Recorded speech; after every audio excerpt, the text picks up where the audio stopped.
Shalom adik-adik, salam jumpa dalam pelajaran sekolah sahabat kita hari ini.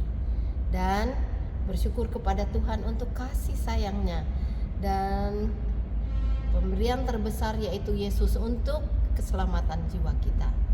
Sebelumnya kita belajar pelajaran ini, baiklah kita berdoa. Terima kasih Bapa dalam surga karena Engkau memberikan Yesus bagi kami dan Roh Kudus untuk memberikan pengertian. Biarlah pelajaran sekolah sahabat ini menolong kami untuk bergantung sepenuhnya kepada Tuhan. Dalam nama Yesus kami berdoa. Amin.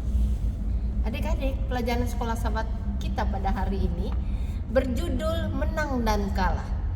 Menang dan kalah dengan ayat hafalan yang terdapat dalam Amsal 3 ayat 6 dan 7.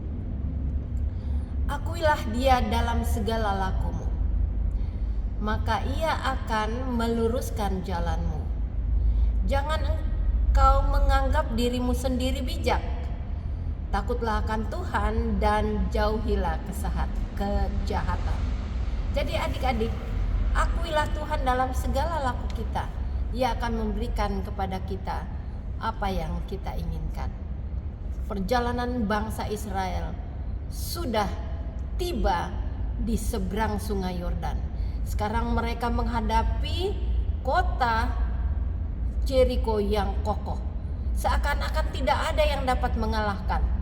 Ia adalah kota yang sangat-sangat dikagumi. Tapi saat ini semua orang Jericho berkumpul di kota itu. Tidak ada yang keluar dan masuk. Mereka takut kepada bangsa Israel. Tuhan berfirman kepada Joshua, inilah saatnya untuk menghancurkan kota itu. Ingat ya, kamu harus menyucikan diri dan mengelilingi kota itu sekali dalam sehari sampai 7 hari. Tetapi pada hari yang ke-7 engkau harus mengelilingi kota itu bersama bangsa itu selama 7 kali. Nah, sekarang Joshua memberi pengumuman kepada bangsa Israel. Siap, kita akan berangkat sekarang. Pagi-pagi instruksi sudah diberikan. Mereka tidak ada yang boleh berkata-kata. Prajurit di depan, kemudian 7 imam-imam, tabut perjanjian, dan prajurit-prajurit lain mengiringi mereka. Sementara banyak dari bangsa itu berbaris dengan teratur.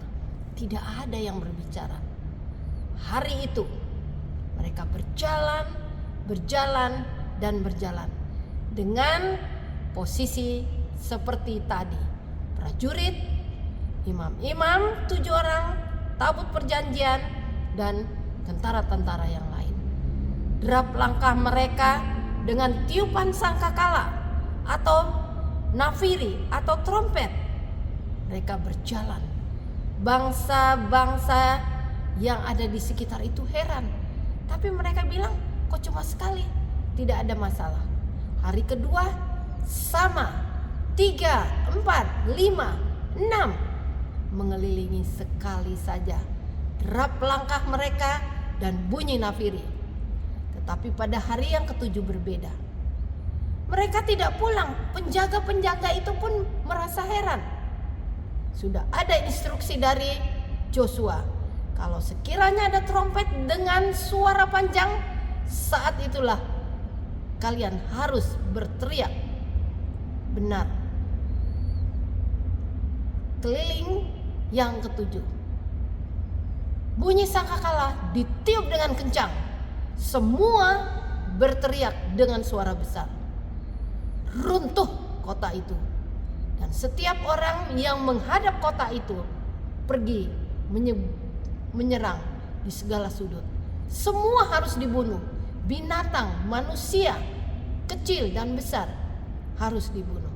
Hanya perak, emas, tembaga, besi harus dikumpulkan untuk perbendaharaan bagi Tuhan. Ada satu lagi yang aneh. 2 orang pengintai itu yang telah diutus untuk mengintai kota itu menyelamatkan Rahab. Ada tali merah di ambang pintunya. Rahab, ibu, bapaknya, saudara-saudaranya semua selamat. Suatu kemenangan yang luar biasa. Mereka menang. Sekarang mereka sangat bersyukur. Ada satu kota kecil lagi.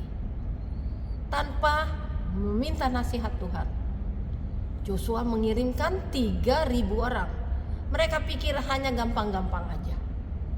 Tetapi setelah mereka menyerang, mereka dikejar. 36 dari bangsa itu mati. Pulang dengan sangat-sangat sedih. Joshua bertanya kepada Tuhan. Tuhan memberikan amaran. Joshua, ada orang yang tidak menurut.